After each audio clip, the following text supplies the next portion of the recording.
paz do Senhor e Salvador Jesus Cristo. Estamos aqui para darmos continuidade com os nossos subsídios da nossa EBD, Escola Bíblica Dominical.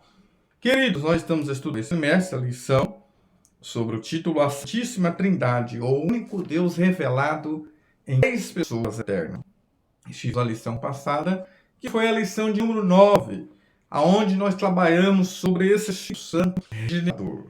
Essa palavra regenerador, né? Nós usamos por texto base ali em João, capítulo 3, aonde se falou do nascer de novo, desse novo nascimento, que vem do grego geneter, quer dizer, ser gerado ou nascer, e do anoten, quer dizer, do alto, quer dizer, ser gerado do alto, nascer de cima, nascer de Deus, ou seja, ser gerado por Deus. Perceba-se que então, quando nós usamos ali em João capítulo 3, ainda haja vista que alguns atribuem ali falando sobre o batismo em água, mas não tem nada a ver ali com o batismo em água. Jesus não está falando do batismo em água, mas ele está falando de um novo nascimento. Por quê? Porque eu só posso descer as águas batismais quando eu nascer de novo, ser gerado do alto. E aí, o famoso texto de João capítulo 3, há muita discussão, né, sobre o porquê Nicodemos foi procurar Jesus. Eu vou passar aqui 3 vertentes, mas eu vou pôr a minha visão, que nós entendemos, né? Então, queridos, nós vamos ver que Jesus ele não tinha acepção de pessoas. Atos capítulo 10, nós vemos isso bem claro ali, que Cornélio ali reconheceu que Deus não faz acepção de pessoas, né? Quando Pedro, né, ele vai, Pedro, né, reconhece isso, que Deus não faz acepção de pessoas, quando ele, né, foi enviado ali para pregar para Cornélio. Então, existe 3 vertentes do porquê Nicodemos foi procurar Jesus de noite. Primeiro é que aqueles que acreditam que ele era medroso. Alguns atribuem que ele tinha medo, porque ele fazia parte do meio do Sinédrio, que era 71 pessoas. A segunda visão, alguns dizem porque ele tinha vergonha ou timidez. Eu, particularmente, acredito na terceira visão, de que ele era uma pessoa muito ocupada, porque nós sabemos que o Sinédrio ali, ele era muito ocupado, né? Eles faziam julgamento até de noite.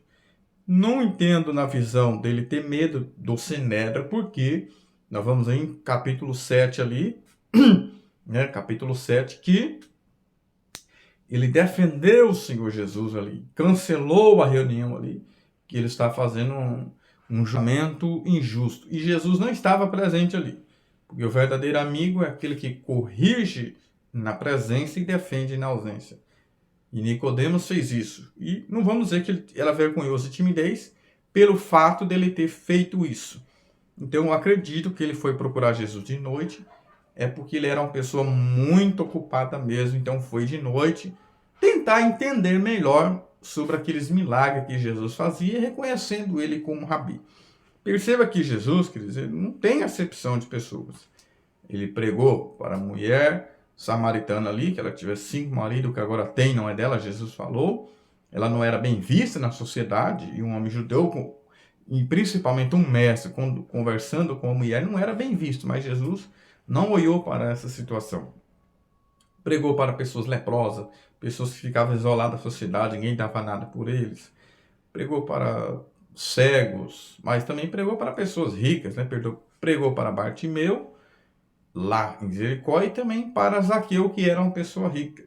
Jesus não tinha acepção de pessoas. Não tem como alguém dizer que Jesus pregou para Nicodemos porque ele era influente. Infelizmente é o que nós vemos, quando as pessoas têm mais influência, têm mais dinheiro, em muitos lugares são mais vistos, seu nome são mais citados, mas Jesus não. Ele não tem acepção de pessoas, e temos que tomar cuidado para nós não cairmos nesse pecado de ter acepção de pessoas, valorizar e falar somente menção daquelas pessoas que têm dinheiro, que têm influência. Não, vamos aprender com o Senhor Jesus, sem acepção de pessoas.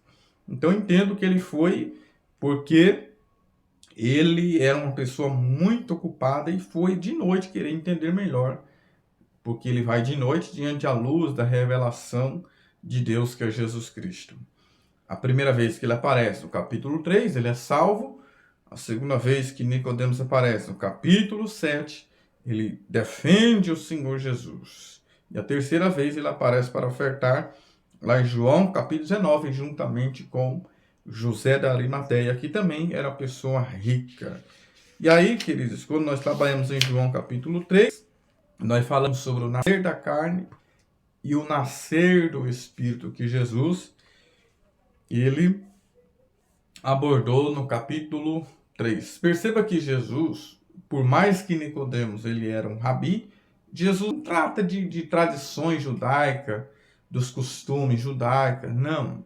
Porque Nicodemos conhecia muito bem. Jesus poderia trazer um sermão muito, vamos dizer assim, muito profundo das tradições judaicas, dos costumes judaicos sobre a lei. Não, porque Nicodemos já entendia. Então Jesus apresenta a ele a proposta do Evangelho.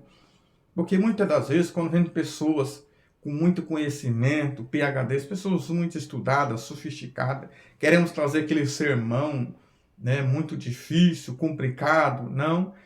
Temos que trazer a mensagem simples. A mensagem do Evangelho é simples e direta e objetiva. E foi o que Jesus fez. Pregou para ele sobre o novo nascimento. O novo nascimento, o nascer da carne. Quem já está me acompanhando em nosso canal já há algum tempo já sabe que eu trabalho sobre um gráfico ali em Gálatas, capítulo 5, versículo 19 ao 21. Existe um gráfico ali que eu separo ali em 4 alas. Ali nós separamos pecados na área sexual, que é a prostituição, impureza e lascívia. Segundo, pecados na área religiosa, que é idolatria e feitiçaria, tem a ver com a religião. Prostituição tem a ver com a moral, impureza e lascívia tem a ver com a moral. Idolatria e feitiçaria tem a ver com a área religiosa. A terceira ala ali é a área individual, individual, e a área interpessoal. Nessa terceira área, que é a área interpessoal, tratamos sobre o relacionamento com o próximo. Inimizades, porfias, emulações, iras, pelejas, dissensões, heresias, invejas e homicídios. Essa terceira ala aqui é a área interpessoal. E a quarta ala, que nós já recitamos aqui, que é a área individual, bebedice e glutonarias. Então, recapitulando aqui, primeiro, pecados na área sexual, que é prostituição, impureza, lascívia. A lascívia tem a ver com pecado na área sexual. Segunda área, a área religiosa, idolatria e feitiçaria. Terceira área, que é a área do relacionamento interpessoal, Inimizades, porfias, emulações, iras, pelejas, dissensões, heresias, inveja e homicídios. Quarta ala é a área individual, que tem a ver com o indivíduo. Essa área atinge mais o indivíduo, que é a glutonaria, a bebedice. E Paulo mesmo diz lá em Efésios 5,18, e não embriagais com vinho, que há contenda, mas enchei-vos do Espírito Santo. Queridos, nós estamos então com a nossa lição de número 10. Nós vamos trabalhar sobre o Espírito Santo, o capacitador. Quando nós vamos trabalhar sobre isso, sobre esse Espírito Santo capacitador, nós vamos trabalhar sobre três representações aqui. Nós vamos trabalhar sobre esse Espírito Santo como uma promessa. Segundo, como um poder. Terceiro, como dons. O texto-chave da palavra em graça está em Joel, capítulo 2, versículo 28 e 29. Atos, capítulo 2, do versículo 1 ao 4. Depois, capítulo 8, 14 ao 17. e depois também 1 Coríntios 12, do 4 ao 7. E nós sabemos que o que aconteceu ali em Atos dos Apóstolos, né, capítulo 2, foi uma promessa. Essa promessa que já foi profetizada vários textos do Antigo Testamento, mas o comentarista fez por bem pegar o texto de Joel, porque ali está mais implícito sobre esse derramar do Espírito Santo, porque isso aconteceu em Atos, capítulo 2, né? E vemos capítulo 8, 1, com a expansão desse evangelho. Até disse por não cumprir. Atos, capítulo 1, versículo 8, né? Prega o evangelho, então Deus vai permitir, através de Saulo, empurrar eles para que eles possam cumprir Atos, capítulo 8, versículo 1, por não cumprir Atos 1, 8. Nós não somos, queridos, cessacionista que crê que os dons se cessaram quando se fechou o canão sagrado. Não. Nós acreditamos na continuidade do derramamento dos dons espirituais. Palavra-chave é poder. Tópico 1, vamos trabalhar sobre essa promessa do derramamento do Espírito Santo. Tópico 2, o cumprimento, né? Poder para testemunhar. Tópico 3, a continuidade do derramamento do Espírito Santo. Ponto 1, essa promessa é uma promessa de abrangência universal. Nós vemos que isso já foi profetizado pelo profeta Joel, que profetizou cerca de 800 a 830 anos antes de Jesus Cristo. Ele profetizou sobre esse derramar do Espírito Santo, né? E quando o profeta Joel profetizou, queridos, nós vemos ali que há uma abrangência universal. Ou seja, como que é essa abrangência universal? Quando ele profetiza, veja que não há de modo de indiscriminação, né? Mas para todos que invocam o nome do Senhor. Perceba que é velhos, homens, mulheres, livres e servos. Veja essa abrangência, queridos, sobre esse derramar do Espírito Santo, né? Sem ser de modo de discriminação. Não.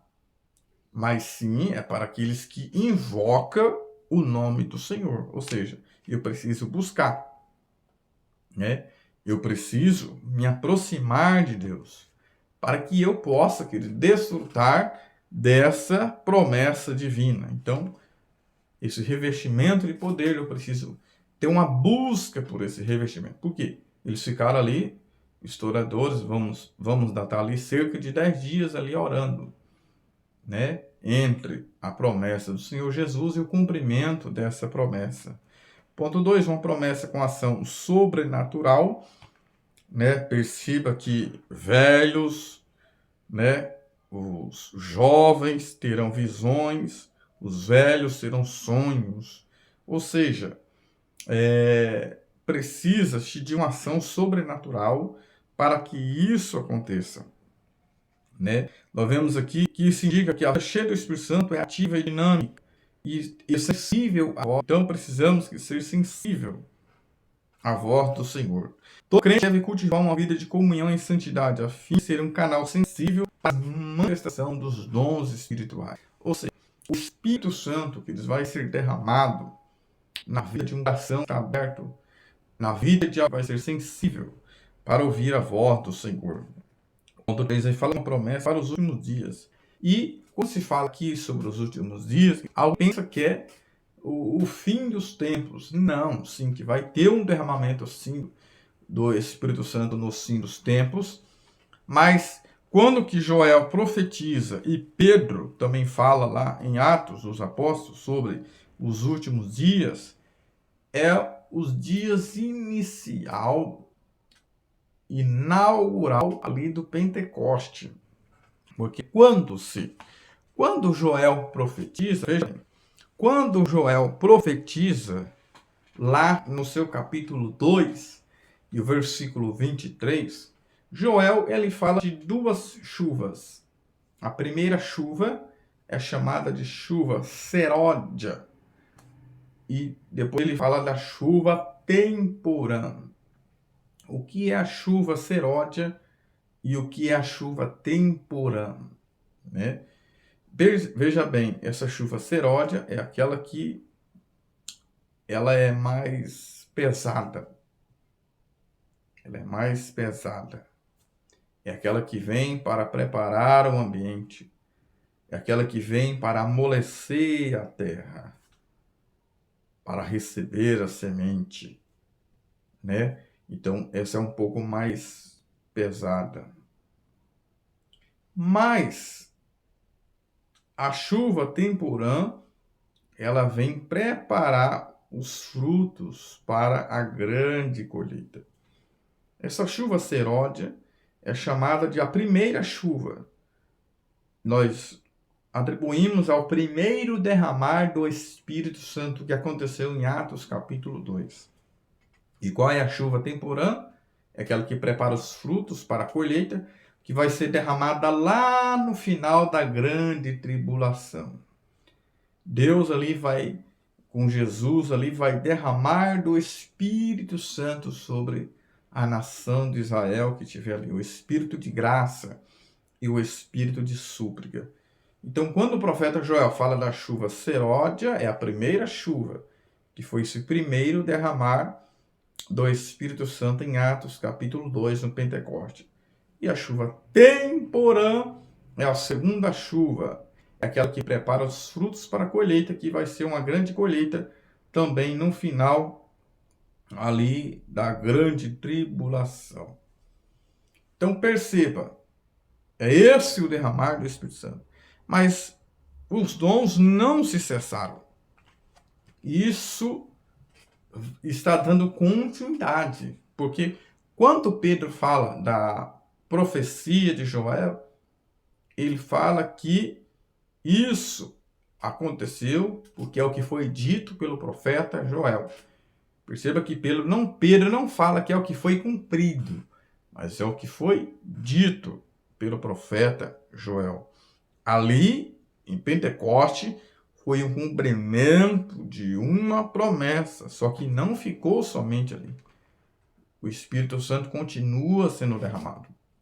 Não era só para aqueles daquele dia, porque o texto lá mesmo fala, é para todos aqueles que invocam o nome santo do Senhor. Então não tem discriminação, né?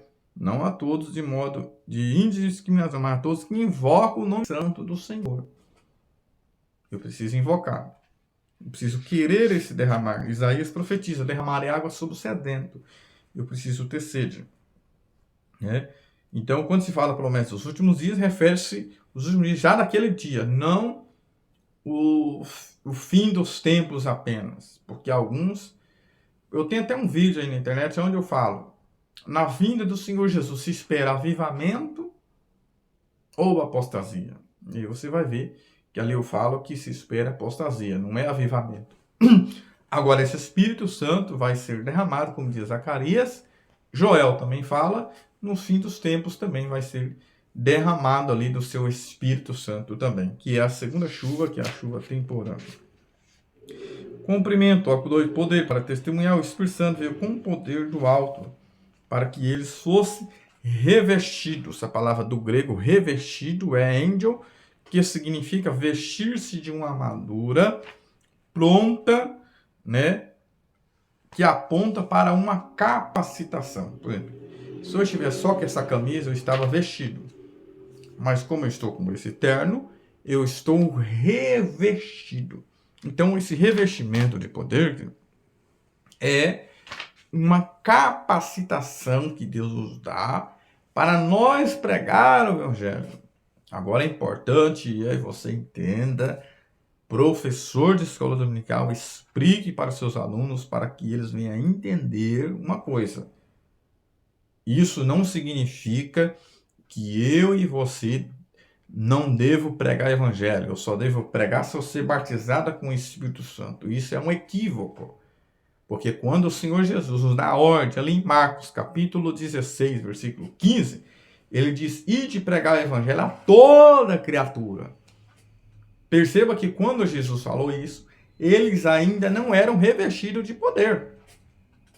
Agora, a partir do revestimento de poder, eles vão pregar o evangelho a contento, com com ousadia e com autoridade, mais capacitação do Espírito Santo. Porque Atos capítulo 1, versículo 8, diz que receberia a virtude do Espírito Santo, que vem do grego é dinamis. Dinamis quer dizer que alguns atribuem a dinamite, que é uma grande explosão, né? Quando esse Espírito Santo foi derramado ali, houve-se uma grande implosão do anúncio do Evangelho. Mas perceba que depois eles começaram a ficar entendendo que é somente aquela implosão, somente ali em Jerusalém. Eles achou que era só ali, né? Mas Deus permitiu que eles pregassem para fora por causa da perseguição que Deus permitiu. Porque o Evangelho não é centrípeta, né? Mas é centrífuga, ou seja, sair de dentro para fora. Eu devo sair a anunciar a Cristo. Se explodir uma grande dinamite, talvez algumas coisas saiam do lugar, mas outras coisas elas se encaixam também no lugar. Então, o Evangelho, esse derramar do Espírito Santo, foi isso. Ponto 2, sinais da descida do Espírito Santo. Houve sinais, queridos, porque o Senhor mostra sinais. Esses sinais são que veio um som, ou seja, um barulho mesmo, som. É a única coisa que nós vemos que permanece é o som, só que diz é como de um vento veemente, impetuoso, e também como de fogo, né? Tem pessoas que ficam vendo bola de fogo e tantas outras besterol que não tem nada a ver, porque aqui está falando como de fogo, que não está falando que é fogo. Lógico que o vento, né, ele simboliza o Espírito Santo, a ação do Espírito Santo. E o fogo também simboliza a ação do Espírito Santo. São sinais audíveis, né, da chegada desse Espírito Santo. O som, como de um vento, simboliza a presença criadora de Deus. Nós vemos lá em Ezequiel 37, lá em Êxodo, na entrega da lei. Houve-se esses sinais também ali, né? Então isso é muito importante nós entendermos. Esses sinais, particularmente, não se repetiram posteriormente nos batismos no Espírito Santo subsequentes, pois se tratar de um evento solene e único. Então não tem como a pessoa dizer que está vendo bola de fogo, porque são como a língua repartir como de fogo. Tá? Então, ponto 3, evidência do revestimento de poder, falar em outras línguas. Esse é o sinal inicial que evidencia uma pessoa que foi batizada com o Espírito Santo. O falar em outras línguas. E nós temos em Atos dos Apóstolos 3 textos. Atos capítulo 2, Atos capítulo 10. Ali nós vamos ir na casa de Cornélio. E Atos capítulo 19 também. Ali na Ásia, ali nós vamos ver que não somente falavam língua, mas também profetizaram, ou seja, são sinais de alguém que foi batizado com o Espírito Santo, falar em línguas. E temos outros textos, né, que estão implícitos em outros textos, Atos 8, do 14 a 7, capítulo 9, 17 ao 18, que está ali, vendo ele ser cheio do Espírito Santo, mas não há menção do falar em línguas. Mas nós temos 3 textos em Atos dos Apóstolos que mostram que foram cheios do Espírito Santo e começaram o inicial, mas não é somente esse sinal. O batismo com o Espírito Santo não é somente para falar em língua estranha dentro da igreja, não. Que aí nós vamos ver no tópico 3, a continuidade do derramamento do Espírito Santo, a extensão da promessa do Espírito Santo, que não era somente para aqueles dias, né? Mas sim para o nosso tempo também. O Espírito Santo opera com diversidade e unidade. Ou seja, o Espírito Santo é aquele que distribui dons. Somente ali em Coríntios nós vemos 9 dons, que são dons dados pelo Espírito Santo. É o Espírito Santo que distribui os dons na igreja como ele quer. Variedade de línguas, ou interpretação da língua, que pode estar interpretando a variedade de língua, o dom da palavra da ciência, palavra da relação, né? O dom de discernimento, de profecia, são todos dons dados pelo Espírito Santo. Só que o que é importante nós entendermos, queridos, que existe o dons e existe o fruto. Tem pessoas que eles conseguem ter dom, os dons do Espírito Santo, ele até consegue. Só que às vezes a pessoa não consegue ter o fruto, porque o fruto tem a ver com o nosso caráter, tem a ver com o nosso relacionamento com Deus. O fruto do Espírito, Gálatas 5:22, amor, gozo, paz, longanimidade, benignidade, fé, mansidão, temperança. São 9 ali que começa com o amor. O amor deslancha os outros 8 dons. Os outros 8 frutos do Espírito, que são um resultado de um relacionamento, de uma vida de comunhão com Deus. O que é importante nós entendermos, queridos? Que falar em língua é dom. Agora, segurar a língua é fruto. Só que é um dom de falar línguas, só que não tem um dom de segurar a língua, que é fruto, que é caráter. Fala de um, fala de B, fala de C, porque não tem o fruto do Espírito, que é o caráter, um relacionamento com Deus. E é importante eu entender também que com os dons eu não sou salvo, só apenas com os dons. Mas se eu não tiver os dons, mas se eu tiver o fruto, eu posso ser salvo. Porque o que vai me salvar é o fruto, é o meu caráter, é o meu relacionamento com Deus. Ponto 3, o Espírito distribui dons com um propósito.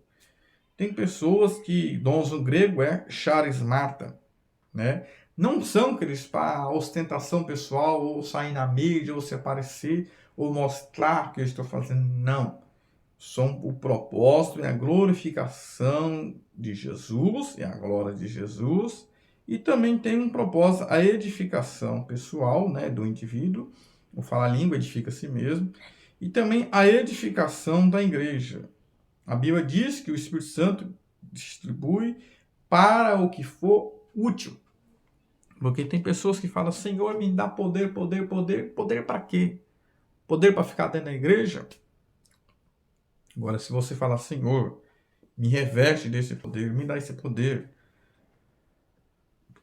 para me anunciar nas ruas, para me anunciar na Santa Casa, nos presídios, na casa de recuperação, porque eu vou lidar com várias pessoas, com pessoas drogadas, com pessoas viciadas, com pessoas da criminalidade. Aí sim, você está buscando algo com um propósito.